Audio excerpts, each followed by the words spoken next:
The first thing you should know is that the sun here is not gentle. It's a bright coin striking every rooftop with the same glare and the same chance at self-reliance. So when I ask the question that's been burning through my week, will California's solar rights law turn the tables on this board? I'm not wondering for sport. I'm asking because the answer decides whether my roof becomes a small power plant or a battleground. I live in a planned community on the eastern edge of a comfortable valley, where stucco walls glow pale gold at dusk and the sidewalks look like someone pressed pause on a postcard. On paper, the association promises quiet harmony. In practice, it runs on a steady drip of control, the kind that turns tiny preferences into tiny wars. I never planned to star in a homeowners association drama. I only planned to get off an electric bill that was climbing like ivy up a brick wall. The story begins with two numbers: the wattage of a proposed system that would finally bring my house into the 21st century, and a permit deadline that did not care about neighborhood etiquette. My contractor told me the city's plan check window would close if we didn't move by early summer, materials were tight statewide, and every week we hesitated, the queue stretched. That's the quiet deadline ticking under everything that follows. If time was a string, the board and I were pulling it from opposite ends. I didn't expect the board to applaud. I expected a routine review, a rubber stamp with a note about conduit color. That was naive. The committee didn't see power, clean and local. They saw rectangles, they saw contrast, they saw something to say no to. I have known stubborn people and stubborn fences, but I had not yet met a stubborn rooftop policy. The policy met me first. The spring air was drier than usual, the smell of warm dust rising off the driveway as I laid out the packet on my kitchen table. I added photographs of my roof planes, a shade analysis, and the city's taped plans set for ease of cross-reference. I flipped to the governing documents to be sure, because you always double-check before stepping into the small arena of neighborhood rules. Buried in the architectural guidelines, I read a line that wasn't law but pretended to be: no equipment visible from the street. It did not say solar, it said everything without saying it. My fingers hovered over that line the way you hover over a bruise. I submitted anyway. I submitted because the state had pages that spoke louder, and they were not ambiguous. There's a statute designed for exactly this tension, born in the same sunlight we all share. But even with that assurance, I could feel the heat of the road under my shoes that afternoon, and there was a sense that I had stepped forward into a breeze that would soon turn into headwind. The first reply from the association arrived in the form of silence. Not a tidy denial, not a ticky-tack list of missing items. Just silence thick enough to hear the fridge hum. Days stretched. The city permit clock kept ticking. I marked dates on a yellow legal pad the way you mark rainfall when rain matters. I didn't know it yet, but the first evidence prop of this fight was about to show its face, a board agenda excerpt that would reveal the real priority.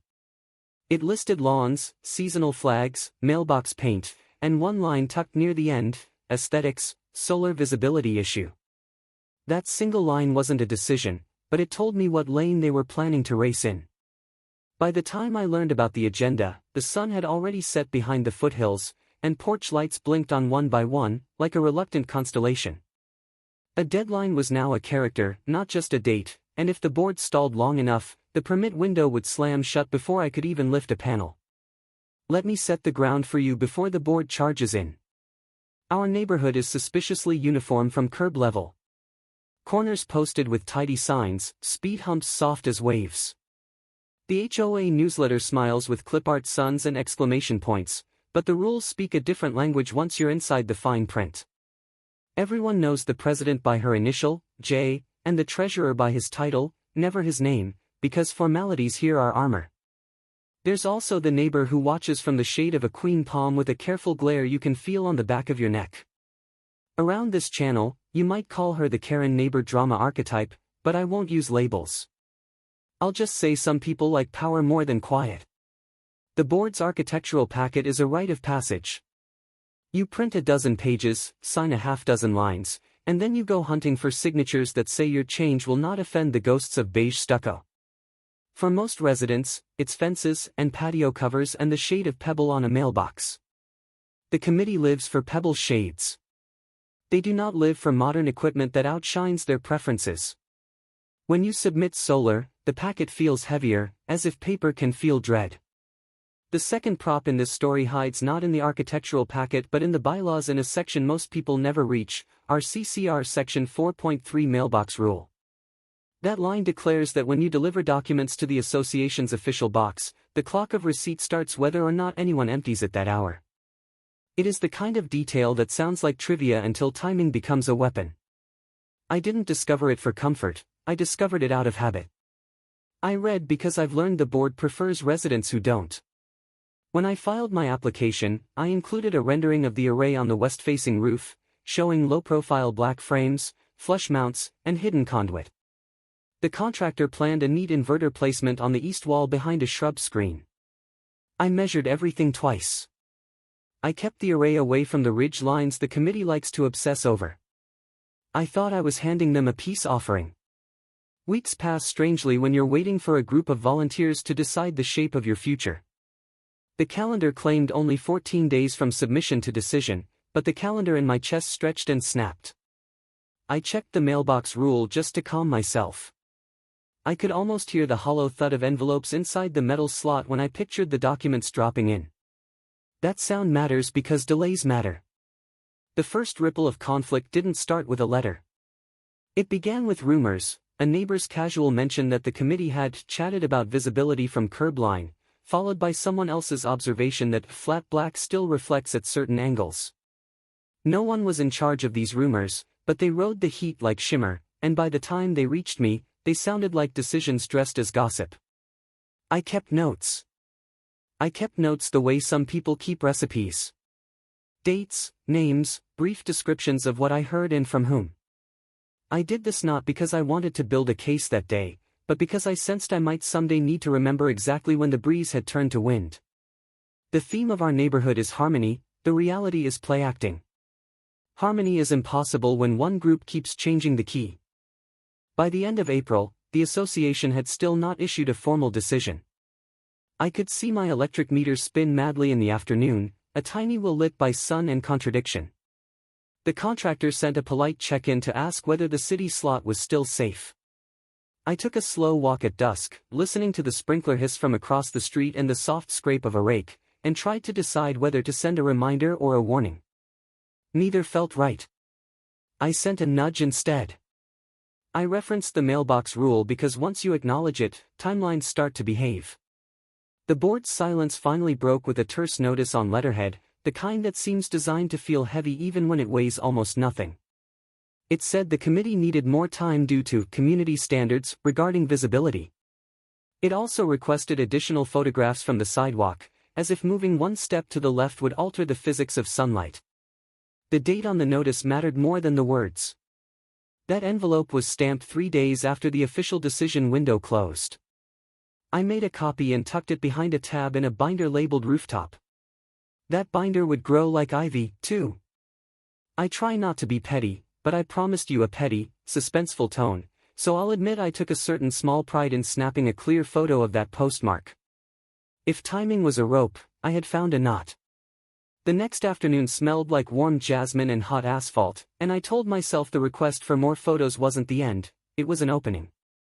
I sent them the photos. I also pointed out the city'd flagged our file as aging.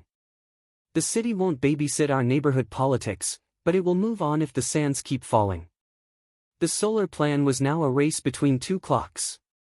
There's a quiet ritual in neighborhoods like mine. The early morning dog walk circuit doubles as a slow, moving council.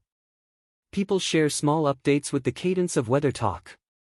Between leashes and coffee decoctions, I learned that the board was workshopping an update to the guidelines to mention rooftop equipment explicitly. Workshopping is a euphemism here. It means they were sharpening the scissors before you noticed your hair was long. I didn't panic. Panic wastes daylight. Instead, I opened the binder and slid in another page, the board agenda excerpt I mentioned earlier. That line about solar visibility issue had resurfaced, this time with a note to consider uniform roof look. Uniform roof look is a pretty way of saying no. But pretty words don't change the foundation under us, and that foundation isn't beige, it's bright and statutory. All the while, the hum of air conditioners and the distant beat of a basketball on driveway concrete carried across the cul-de-sac like a metronome. By early May, my patience had a ring dent where dates had sat too long. The board requested yet another rendering from a different viewpoint, as if parallax would make the panels evaporate. I delivered what they asked because I am not the villain in their favorite story, and I set a timer on my phone with a label only I could see. The label read, "Permit window." Inside the house, the contractor's estimate sat on my counter like a paper promise. It showed supply costs adjusted upward since March, and a note in a small box warning that if procurement slipped into late June, the modules would shift from one manufacturer batch to another, which would require a revised permit submission. In other words, delay was not neutral, delay was a tax. The board's next letter was called a preliminary denial. Not final. Not binding. The kind of document that floats like a balloon, testing the air. They dressed their objection in euphemism, community uniformity, street-level harmony, roofline preservation. They allowed for hypothetical solar as long as it was invisible, which meant as long as it was impossible. They suggested ground mounting, as if my tiny postage stamp yard could host a field. I took a breath and opened to a fresh page in my binder. I wrote a new heading, Timeline. Then I drew a long line down the center and marked dates: application submitted, mailbox receipt date per CCR section 4.3, 14-day deadline, board letter date, preliminary denial date. The lines didn't lie. They formed an outline more honest than any word the board had typed. This is where the first real pulse of conflict begins. The association's approach wasn't an accident, it was a strategy of attrition. If they could slow me until the city permit aged out and materials turned scarce, my project would die of exhaustion. This is how power hides in plain sight: it doesn't slam a door, it sticks the hinges. The temperature spiked, the way our valley does when a dry wind leaps the hills. The smell of hot chaparral drifted through the open window over my sink, and I stared at the preliminary denial a long time, long enough to find the pivot. The pivot was the statute I had bookmarked months earlier, the one that grows teeth when a board acts like the sun is optional. The statute doesn't care for aesthetic grief, it cares for oppression of energy choice, for unreasonable restrictions that hike costs or flatten efficiency. I won't recite the language, and I won't dole out advice, because I'm not giving that here. I'm telling you a story about power meeting a brighter source. I needed to decide whether to wait for the next meeting or to push back immediately. Waiting carries a kind of virtue around here, the lazy virtue of politeness.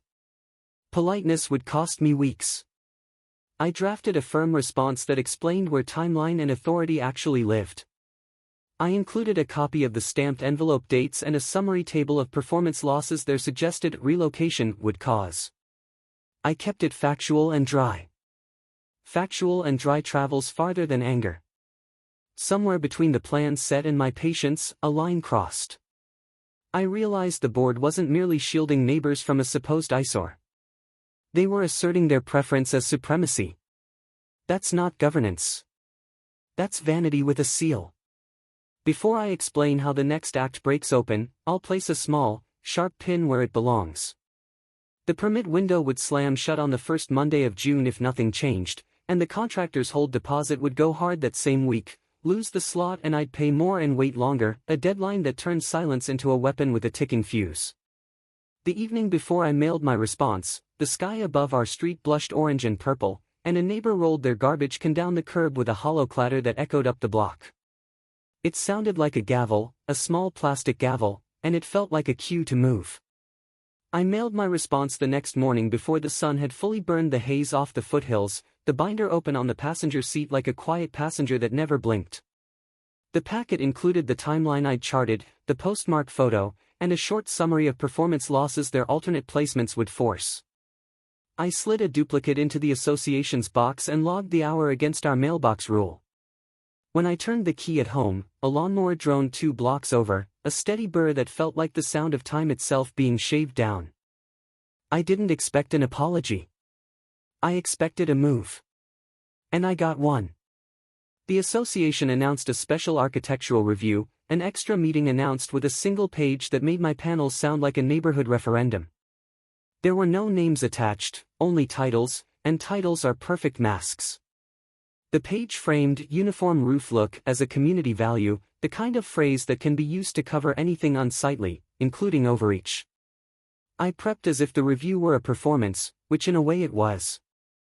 I gathered a data sheet showing minimal profile mounting, a shade report with midday snapshots, and a cost breakdown that explained how moving the array to a less optimal plane would carve out thousands in lost production over 25 years. I didn't dramatize it. I put it in a small table that would fit on a single sheet. Drama belongs to the board, clarity belongs to those who have to live with the result. On the day of the special review, the clubhouse smelled faintly of lemon cleaner and old carpet, and the chairs creaked like they were in on a joke. The committee read aloud phrases about street harmony without ever describing what harm a black rectangle truly inflicted. I listened, then I restated my points in a calm, even voice in the written statement I'd submitted and knew they'd read. I cited the deadlines, I cited the documented receipt date, and I reminded them the city would not wait. A few neighbors drifted in and out. Some were curious, some were cautious. One paused long enough to say that flat black always looked sharp on tile, then moved on as if words leave no tracks. A board member kept circling back to reflections on hot days, as if the sun would be scandalized by being reflected. These were opinions dressed as conclusions. Opinions can be dressed up, but repetition doesn't make them law. 2 days later, the preliminary denial hardened into a formal denial, my first official no. The letter was curt. The reason: community aesthetic uniformity, visibility from public view, harmony of rooflines. They left a door open by mentioning the possibility of ground mounting in rear yards, which was absurd in my postage stamp of grass and, more importantly, would slash output by a third. The board had chosen the one solution that turned energy into decor. So I took out my binder and created a second timeline, one for costs. I tracked the contractor's escalation clause that would trigger if we slipped past the first Monday of June, the city's rolling one-week expiration on the plan review queue, and the manufacturer's update notice tucked into the estimate like a sleeping snake. Time was not neutral anymore. Time carried price tags. My patience wasn't infinite, but it was measured. I wrote back with the same dry tone and attached a small packet titled with a single word, impacts. It listed 3 bullets. Increased cost. Reduced output. Missed permit slot. I sent it certified. I logged the receipt under our mailbox rule and under the certified number, because if you are not tracking, you are trusting. Trust is a beautiful word, but it is the wrong word when the board has learned to weaponize delay. I thought maybe that clarity would move them. Instead, the association issued a notice with a new twist. They had scheduled a hearing on potential fines for proceeding without approval, even though I hadn't raised a panel, touched a conduit, or bought a single bracket beyond the refundable deposit. It was a reminder that this wasn't a conversation, it was a pressure test. The costs resembled dominoes now: lose the June slot and the contractor's price would jump, miss the manufacturer's batch and I'd pay even more for a mismatched array. If fines began to stack, the board would convert delay into dollars, turning a bad decision into an expensive one. The hearing notice sat on my kitchen counter beside a bowl of oranges, and it felt heavier than fruit. I marked the date, May 19th. I also made a note in the binder's evidence tab: hearing notice dated May 19th, content warning of fines, no work commenced. This was my third prop, accidentally supplied by those who thought paper could make fear. By the middle of May, the association's tone had sharpened. The board circulated a draft of architectural guidelines, revision 2, with new language that explicitly targeted rooftop equipment where visible from public view. The draft carried a heading that promised clarity, but clarity was a pretext. The new text was a retrofitted barrier. A sprinkler clicked to life in a yard down the block while I read the draft under a porch light, the rhythmic tick like a metronome of stubbornness. This is where escalation shows its face without blinking. The treasurer released a policy note claiming that any equipment visible from the street diminishes neighborhood cohesion, a phrase that invoked community while erasing individuality.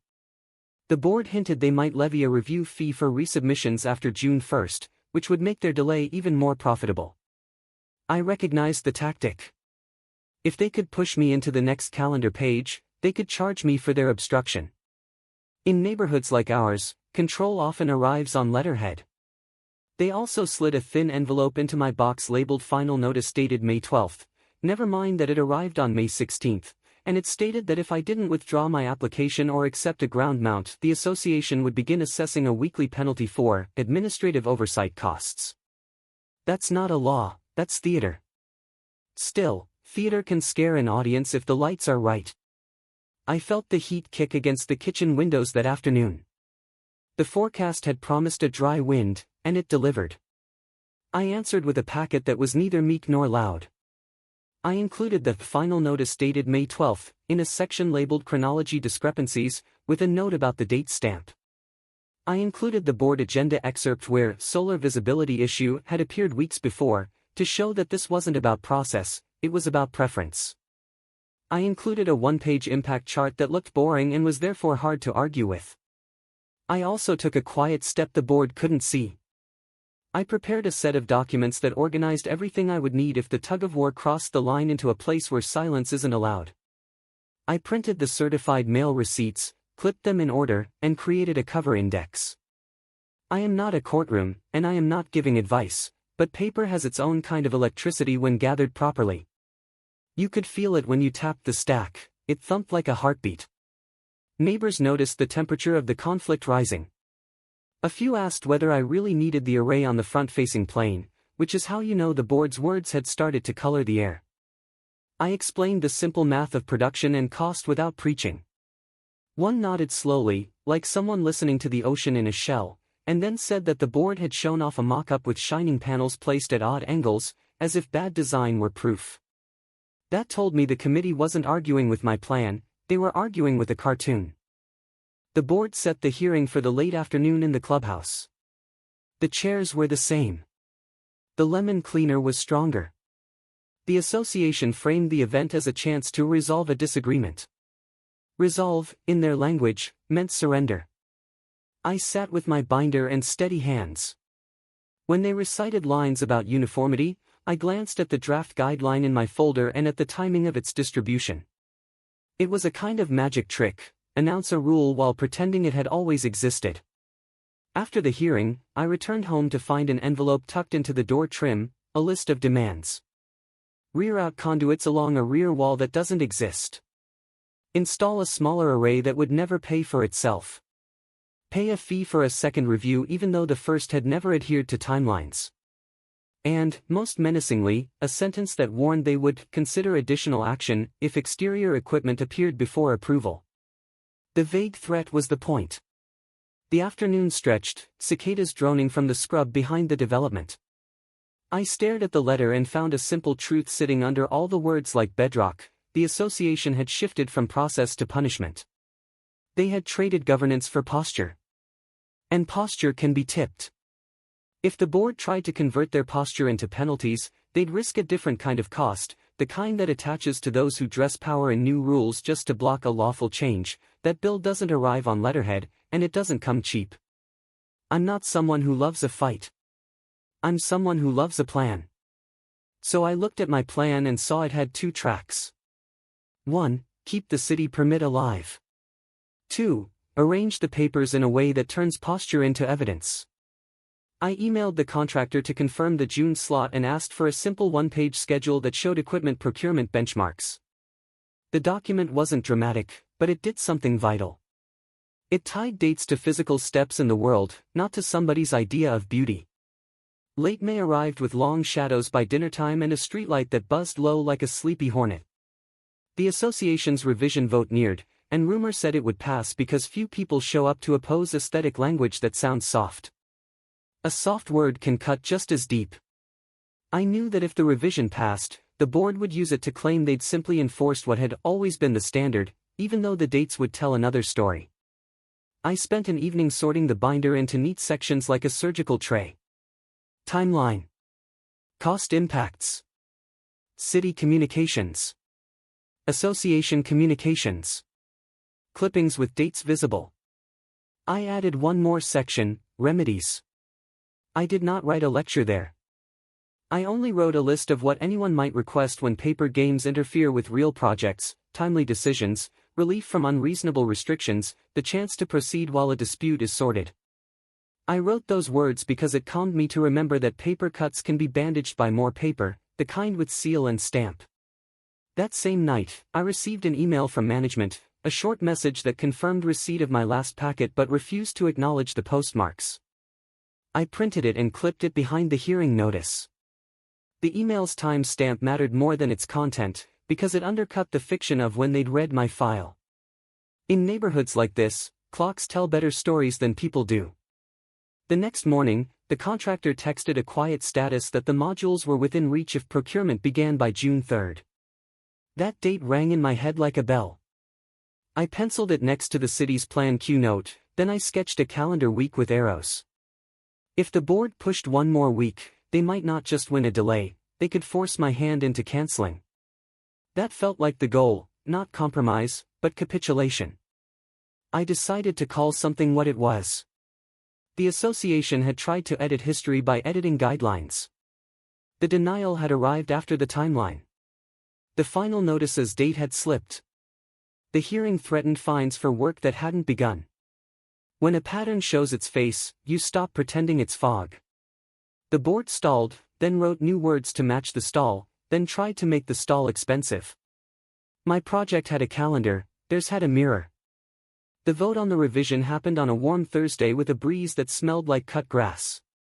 Attendance was thin. The board announced that the draft would be adopted and that the architectural packet would be updated within the week.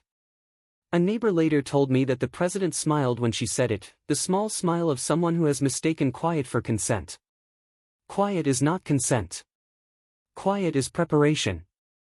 I left my binder open on the kitchen table and took a slow walk under a sky turning coral. If the board wanted to make it about uniformity, I would make it about time and fairness. If they wanted to make it about taste, I would make it about impacts measured in dollars and kilowatt hours. If they insisted on playing posture, I would insist on turning posture into paper with consequences. The next morning, I started the part of the plan that feels like laying track just ahead of a moving train. I arranged the documents I would need for a formal request to prevent the board from turning their delay into a dead end. I gathered the timeline, the certified mail receipts, the cost escalation notes, the contractor's procurement schedule, and the association's own letters, each slipped into a clear sleeve. Cool air from the vent hummed against my wrists as I typed a tight narrative of what had happened and when, no adjectives, just marks on a line. I also assembled a small packet for my neighbors, not a manifesto, just a page that explained what I was trying to do and why moving the panels would make the system useless. I left copies for the ones who had asked, because distance grows in silence, and I didn't plan to let rumor draw me as a cartoon. I didn't use loaded phrases. I used numbers and dates and a single sentence about wanting to power my home without being told that the sun offends the street. The association responded to my latest filing by asserting that the new guideline was now operative and that my application must be revised to comply. That line did the one thing they didn't intend. It lined up every inconsistency in one place, like beads on a string. The timing of the guideline, the timing of the denial, the timing of the notices, all in sequence now, all pointing in the same direction. A thin envelope arrived by noon with a demand for a resubmission fee because my application would require reevaluation under updated standards. I set the envelope on the counter and watched the shadow of the window frame crawl across it as the sun shifted. It was a small shadow, and it moved predictably. Not all shadows do. I checked the city queue online. Our plan check still showed as active but aging. I called the contractor to confirm that procurement would begin the first week of June if I could get a green light. I wasn't looking for reassurance. I was pinning facts to dates. And as I pinned them, a path appeared that avoided the traps the board kept setting. It walked straight through the center of their stall and into the part of the calendar they couldn't control. I drafted one more letter to the association, brief and cold as a metal ruler. It explained that my application predated the updated guideline, that delays had exceeded the timeline, and that suggested alternatives would materially degrade performance and increase cost beyond reason. I included a copy of the final notice dated May 12, alongside the actual delivery date. I mentioned the mailbox rule that started their clock. I requested, without flourish, that the association cease obstruction that converted preference into penalty. I was done fighting shadows. The next move would unfold in daylight, where the board's new words and old dates would stand side by side, and where community would see what happens when control drifts too far from common sense. The next step was not loud. It was precise. I walked my binder to a building where paper gets numbered, and I stood in a line that smelled faintly of toner and floor wax. I had arranged my pages to tell a simple story with dates that could not be bent. At the counter, a clerk stamped a receipt with a crisp, dry click that echoed more than it should have. I added that stamped courthouse receipt, June 2nd, to my evidence tab and felt the weight of it settle. It was not a threat. It was a boundary, and boundaries are where bullies stumble. Back home, the afternoon light skated across the tiles and left bright squares on the kitchen floor. The contractor's schedule sat beside my binder like a small map. If equipment procurement started by June 3rd, the city plan could roll forward without resetting. That timing mattered. It was the difference between normal lead time and months of backorder purgatory.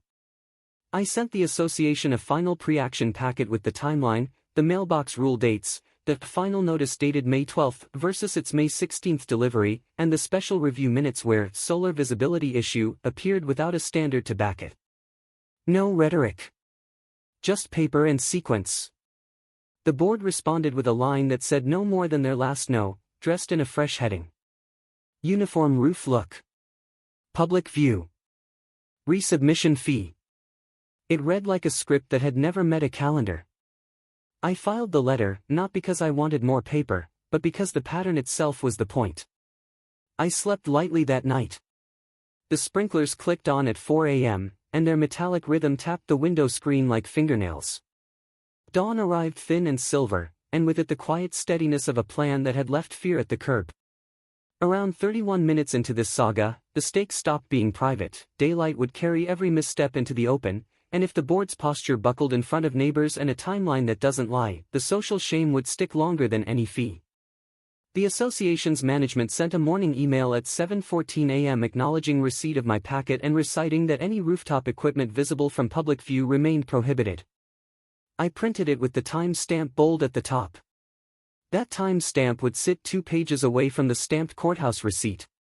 Together, they drew a simple silhouette: new words, old dates, one resident refusing to kneel to a taste test. I kept living my life around the waiting. Trash day came. The street hummed with the low growl of a diesel truck.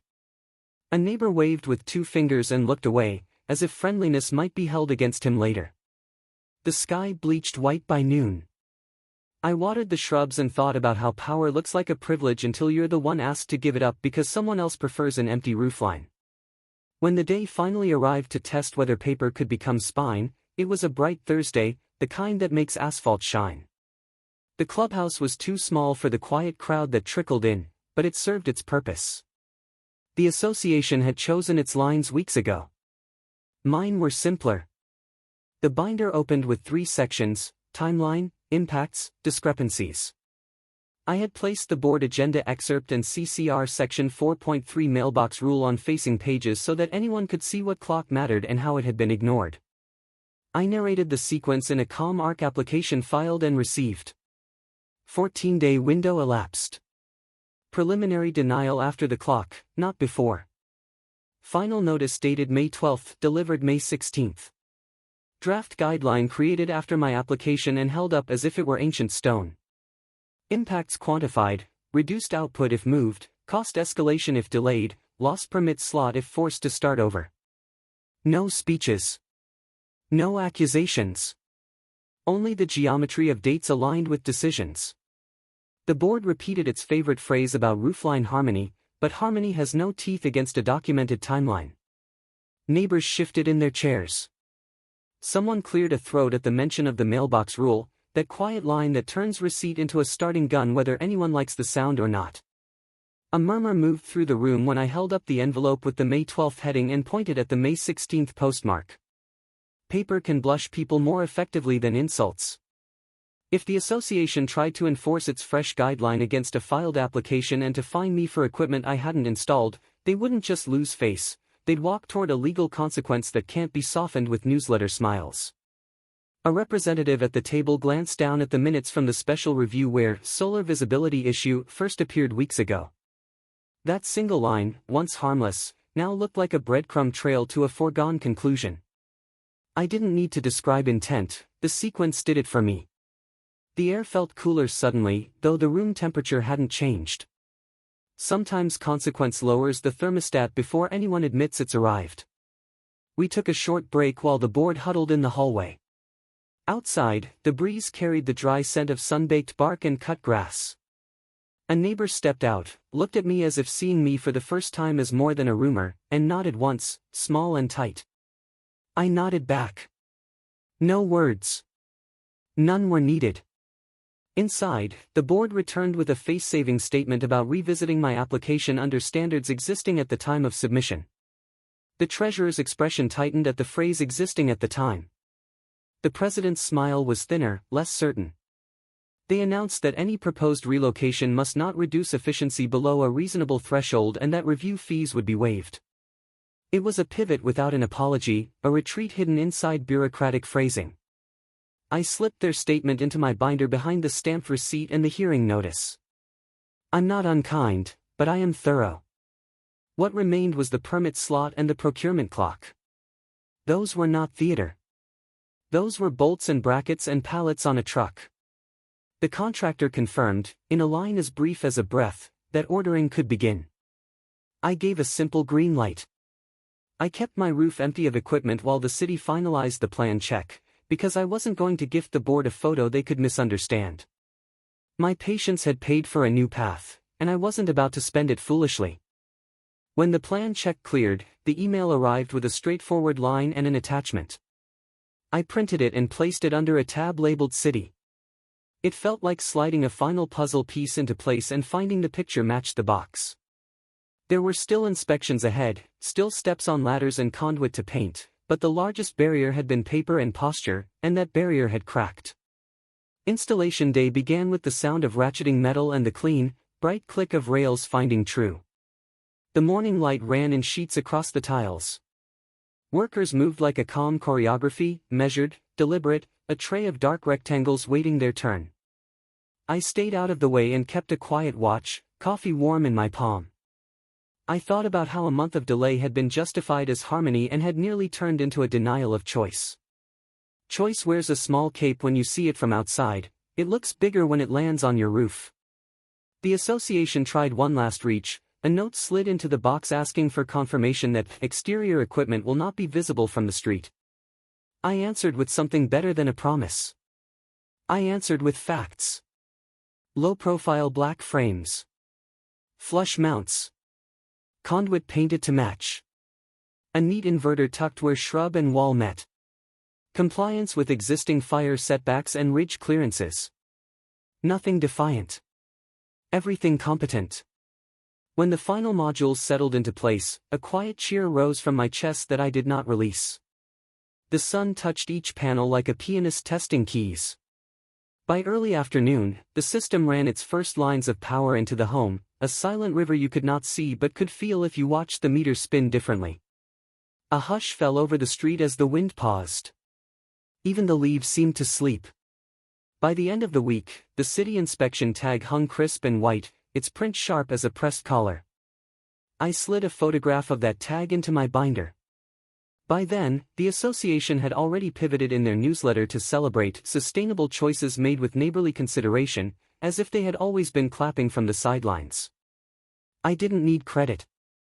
I needed kilowatt hours, and I had them now. After everything, the costs of the board's performance landed where they should. The resubmission fee they tried to levy quietly disappeared from the ledger. The hearing notice now looked embarrassing trimmed in hindsight, a relic of eagerness. And the revision that had been rushed through without fair application was left to govern future cases under the cautionary glow of what had just happened. No gavel fell. No one raised a voice. But a message circulated in a way newsletters never could: paper without principle cannot block a roof that has found its sun. The neighborhood softened. A neighbor who had worried out loud about reflections began to ask about monthly bills. Another mentioned they were curious about batteries someday. Word travels differently when a fight ends without public flailing. It floats like cottonseed on a slow breeze and gathers where curiosity lives. The theme was never victory. It was simple boundary, a resident's right to make a lawful, sensible choice without being dragged into a preference parade. If there's anything satisfying here beyond the panels themselves, it's that the association learned, just for a moment, to stay in its lane. That's as much revenge as I'll admit to in public, and maybe it's enough. For anyone listening who likes a good HOA revenge story, this is how it really looks, not fireworks, but forms, not shouting, but sequence, not a takedown, but a timeline that outlasts bluster. The evening after everything went live, I stood on the sidewalk as the sun slipped behind the hills and the street lamps hummed awake. The roof looked quiet, the panels throwing no drama, the house appearing exactly like itself. Power flowed. The air smelled like warm stucco and cooling earth. It felt like autonomy, invisible and complete. Tell me your HOA solar block horror in one line.